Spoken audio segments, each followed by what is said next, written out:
Section 5.1, Solving Linear Systems by Graphing. Chapter 5 is all about systems of equations. And a system of equations is a vocabulary term. It's a set of two or more linear equations in the same variable. So what I'm talking about here is it could be something like x plus 3y equals 6 and 2x minus 7y is equal to 15. Now that's just a basic example.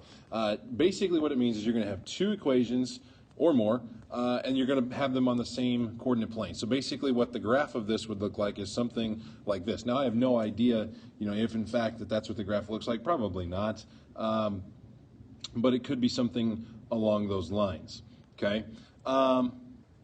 The solution to a system of equations, because really any system has a solution, or most systems have solutions. A solution is an ordered pair xy.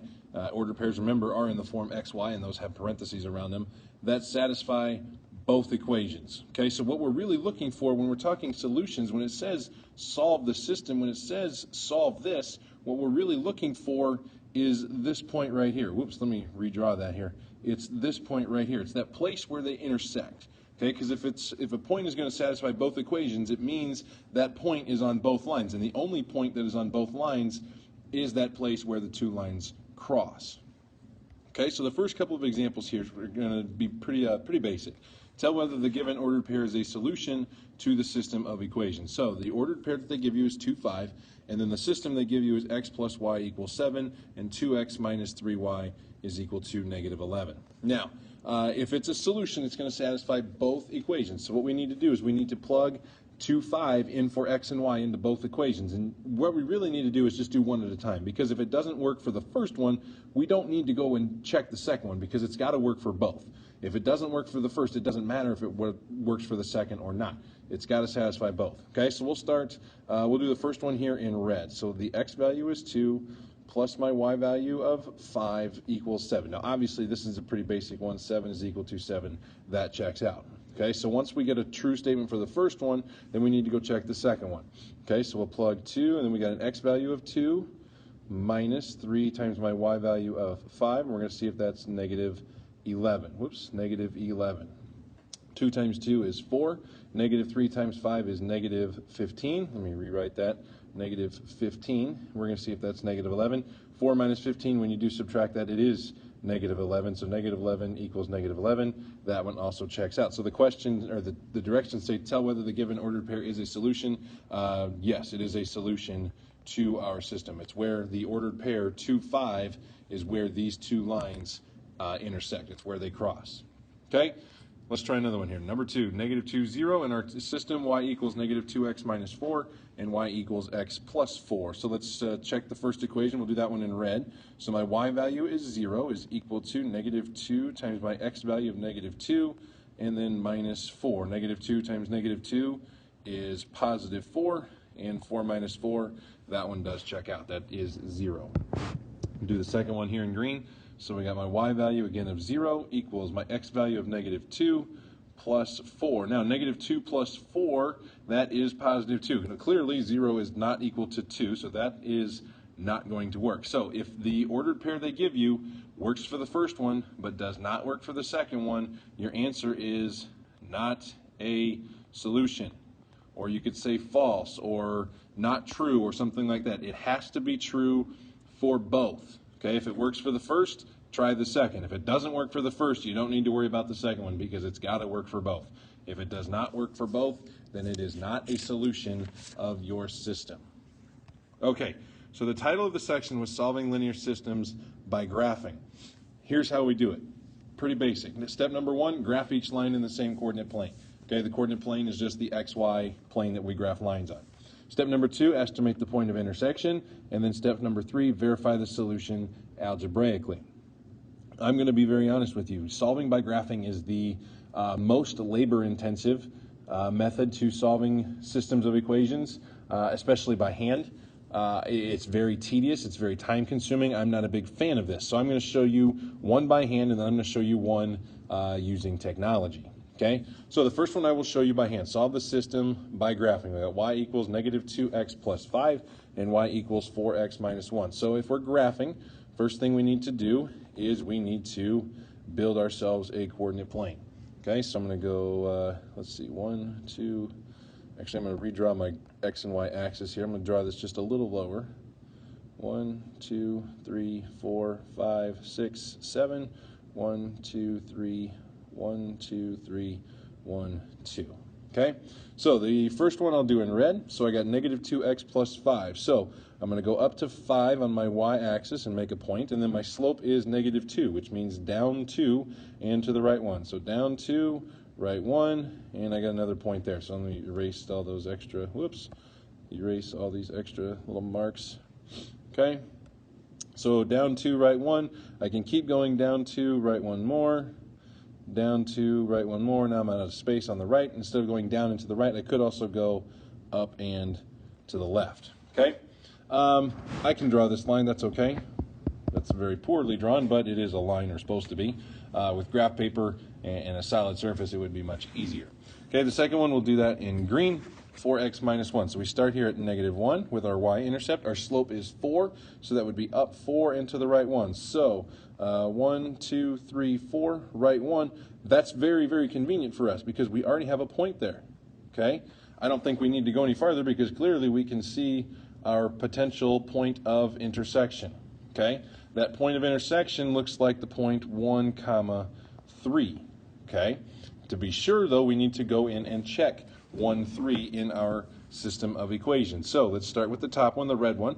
We're going to have 3 equals negative 2 times my x value, which is 1, plus 5. Negative 2 times 1 is negative 2, plus, not 1, plus 5. Negative 2 plus 5 is equal to 3. So that point checks out for the red one. Now, we need to go check the green one, and I'm running out of space here. So let's see, my y value is 3 again. My x, let's see, I got 4 times my x value, which is 1, and then minus 1. Let's see, 3 equals 4 times 1 is 4, minus 1. Yeah, that's going to check out. Okay, so this point right here, 1, 3, is going to be our solution for the system in example number 1. Now, example number 2, I'm going to show you a shortcut. 2x plus y equals 5, 3x minus 2y equals 4. If you wanted to do this by hand, you certainly could. Like I said, it might take you a while. It's a little more labor intensive. I'm going to show you a little shortcut. And that shortcut is what's called Desmos. Okay? If you search Desmos in Google and look for graphing calculator, it's the first thing that pops up. So what you're going to see is you're going to see a screen that looks like this. Okay? Let me slide this up a little bit. Over here on the left, you're going to type in your two equations, 2x plus y equals 5, 3x minus 2y equals 4, and it will show you different colors. The red line over here is the first equation, the blue line is the second one. If you had more, there would be more colors. But what we're really looking for is this point of intersection. So if you hover your mouse right over that point or click on it, it will tell you the coordinates of your intersection to 1. Now, could you verify that? Yes, but if you typed it in correctly, I'm pretty sure technology will give you the correct answer. Okay, so we can just say for example number 2, our solution is 2, 1. The final thing the final question or example in this section is a story problem, and the textbook wants me to do this through graphing, and this example I don't really find graphing very useful because there's actually too much information to need a graph. Okay, so let's get into this. For the first tour of the day at a museum, 4 child tickets were sold and 8 adult tickets were sold for $128 total. For the second tour, 6 adult tickets were sold for $72. Find the price of each type of ticket. Okay, so for tour number 1, okay, so for tour 1, we know we sold 4 kids tickets, we know we sold 8 adult tickets, and we know we made a grand total of $128. Okay, we're going to assume that X is equal to the kids ticket, or the price of the kids ticket. Y is equal to the price of the adult ticket. We're going to assume that they are not the same, so we have to use 2 different variables.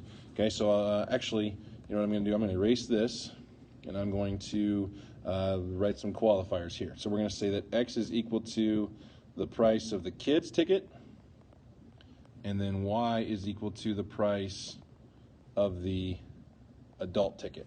okay? And then I'll write the first equation again. So tour number 1, that was $4 or 4 tickets at X dollars plus 8 tickets at Y dollars, and we made, let me make a better equal sign here.